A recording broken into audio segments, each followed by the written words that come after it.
আসসালামু আলাইকুম। সবার আগে বাছাই করা ১০টি আন্তর্জাতিক খবর জানিয়ে দেব। প্রথমেই থাকছে শিরোনাম। তবে তার আগে অনুরোধ থাকবে ভিডিওটিতে একটি লাইক দিবেন।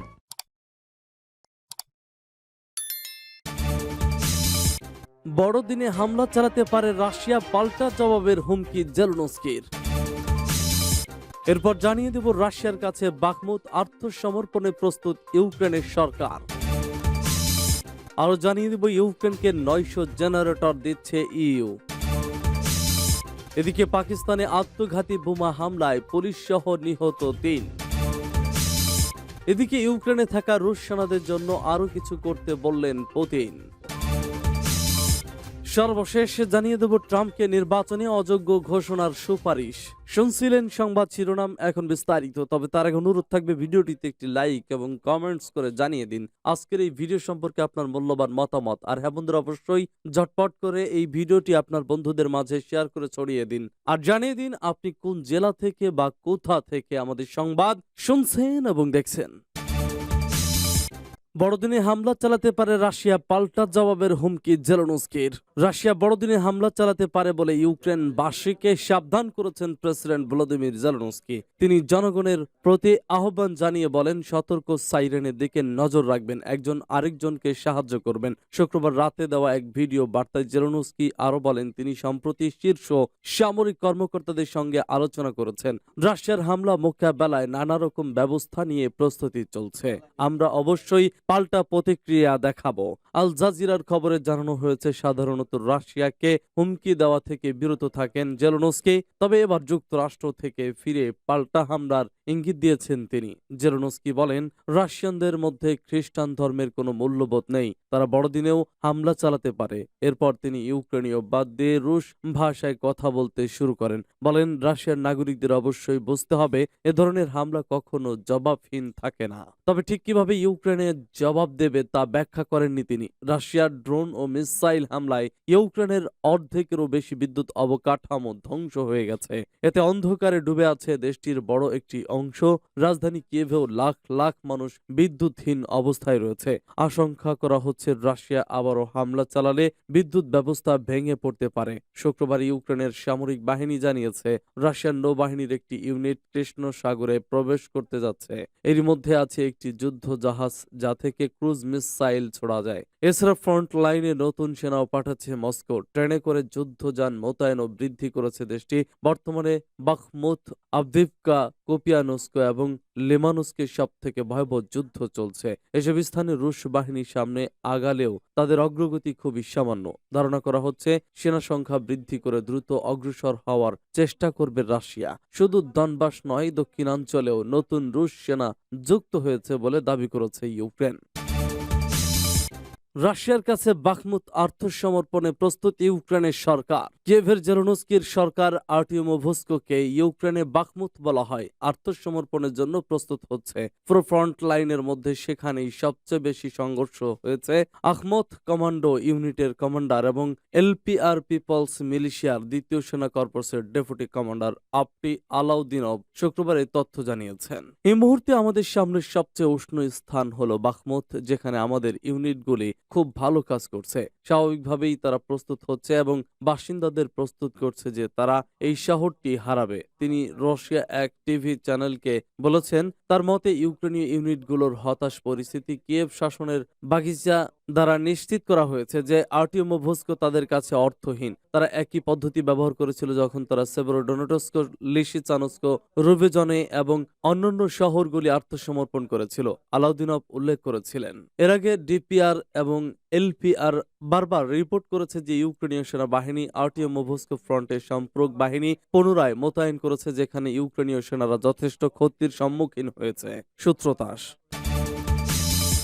ইউক্রেনকে ৯০০ জেনারেটর দিচ্ছে ইইউ।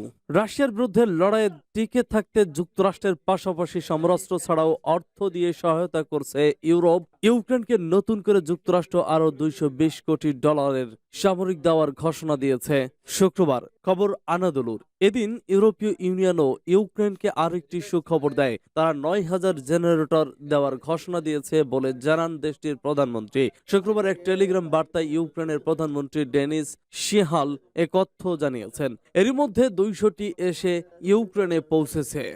আরো 9,000 জেনারেটর দেওয়ার প্রতিশ্রুতি দিয়েছে ইউ। বর্তমানে রুশ হামলায় ইউক্রেনের প্রায় অর্ধেক এলাকায় বিদ্যুৎবিহীন হয়ে পড়েছে। সমরাস্ট্রের চেয়ে এই মুহূর্তে বেশি প্রয়োজন বিদ্যুৎ, কারণ ইউক্রেনে এখন তাপমাত্রা হিমাঙ্কের নিচে। শুক্রবার আরেক টেলিগ্রামে ইউক্রেনের প্রধানমন্ত্রী জানান, নতুন সমরাস্ট্রের প্যাকেজে হিমার্স ও প্যাট্রিয়টের মতো অত্যাধুনিক অস্ত্র দিচ্ছে যুক্তরাষ্ট্র। $4,500 কোটি সহায়তার বিলটি 2023 সালের যুক্তরাষ্ট্রের কেন্দ্রীয় সরকারের বাজেটের সঙ্গে বিল আকারে উত্থাপন করা হবে। এখান থেকে ইউক্রেনের সামরিক, অর্থনৈতিক ও মানবিক জরুরি চাহিদার ব্যয় নির্বাহ করা হবে। মার্কিন সিনেট এরই মধ্যে এই খসড়া বিলে অনুমোদন দিয়েছে। এখন এটি বিল আকারে পার্লামেন্টের নিম্নকক্ষে তোলা হবে। পাকিস্তানে আত্মঘাতী বোমা হামলায় পুলিশ সহ নিহত 3। পাকিস্তানে আত্মঘাতী বোমা হামলায় এক পুলিশ সহ 3 জন নিহত হয়েছেন। শুক্রবার রাজধানী ইসলামাবাদের হামলায় আহত হয়েছে আরো 6 জন। প্রত্যক্ষদর্শীরা জানান, স্থানীয় সময় সকাল 10:15টার দিকে হয় এই ঘটনা। সন্দেহভাজন মনে হওয়ায় একটিকে আটক করে পুলিশ। গাড়িতে এক নারী সহ ছিলেন 2 জন। তল্লাশি শুরু করলে সাথে থাকে বোমা বিস্ফোরণ ঘটায় একজন। হয় হতাহতের ঘটনা, প্রাণ যায় 2 হামলাকারীদের উদ্দেশ্য বা কোথায় যাচ্ছিলেন সে বিষয়ে কিছু জানা যায়নি। তবে আত্মঘাতী হামলার দায় স্বীকার করেছে তেহরিক-ই-তালেবান পাকিস্তান টিটিপি।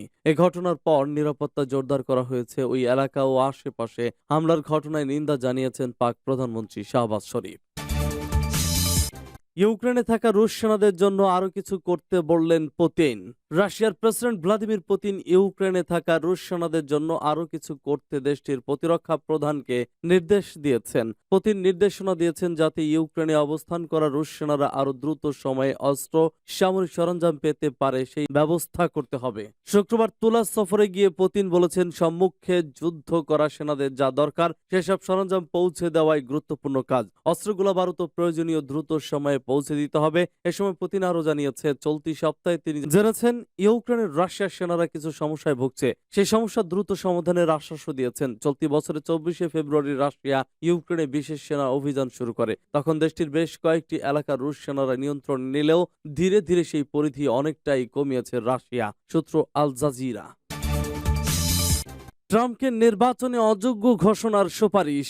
সাবেক মার্কিন প্রেসিডেন্ট ডোনাল্ড ট্রাম্পকে নির্বাচনে অযোগ্য ঘোষণার সুপারিশ করেছে দেশটির পার্লামেন্ট কংগ্রেসের তদন্ত কমিটি। 2021 সালে 6 জানুয়ারিতে হওয়া ক্যাপিটল হিল দাঙ্গায় ট্রাম্পের উস্কানির প্রমাণ পাওয়া গেছে বলে দাবি তদন্ত কমিটির। যুক্তরাষ্ট্রের পার্লামেন্ট ভবনে দাঙ্গা তদন্তে কংগ্রেসের গঠিত কমিটি শুক্রবার প্রতিবেদন জমা দিয়েছে। সেখানেই ডোনাল্ড ট্রাম্পকে নির্বাচনে অযোগ্য ঘোষণার সুপারিশ করা হয়েছে।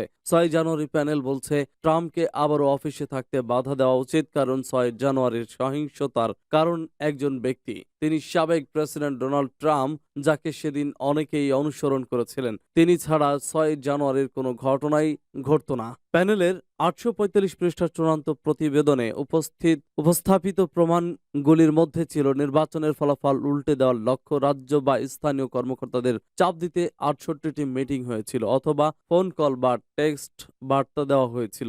রিপোর্টে বলা হয়েছে, প্রেসিডেন্ট ট্রাম্পের নির্বাচনের রাতে মিথ্যাভাবে বিজয় ঘোষণা করার সিদ্ধান্ত এবং বেআইনিভাবে ভোট গণনা বন্ধ করার আহ্বান জানানো স্বতঃস্ফূর্ত সিদ্ধান্ত ছিল না, এটা পূর্ব পরিকল্পিত ছিল। কমিটি আরো বর্ণনা করেছেন যে কিভাবে ট্রাম্প তার প্রচার অভিযান এবং রিপাবলিকান ন্যাশনাল কমিটির রাজনৈতিক তহবিল সংগ্রহে $250 মিলিয়নেরও বেশি সংগ্রহ করতে নির্বাচন চুরি করা হয়েছিল বলে দাবি করেছিল। উল্লেখ্য, 20 সালের নভেম্বরের প্রেসিডেন্ট নির্বাচনে জয়ী হন ডেমোক্রেটিক পার্টির নেতা জো বাইডেন। পরাজিত হওয়ার পর থেকেই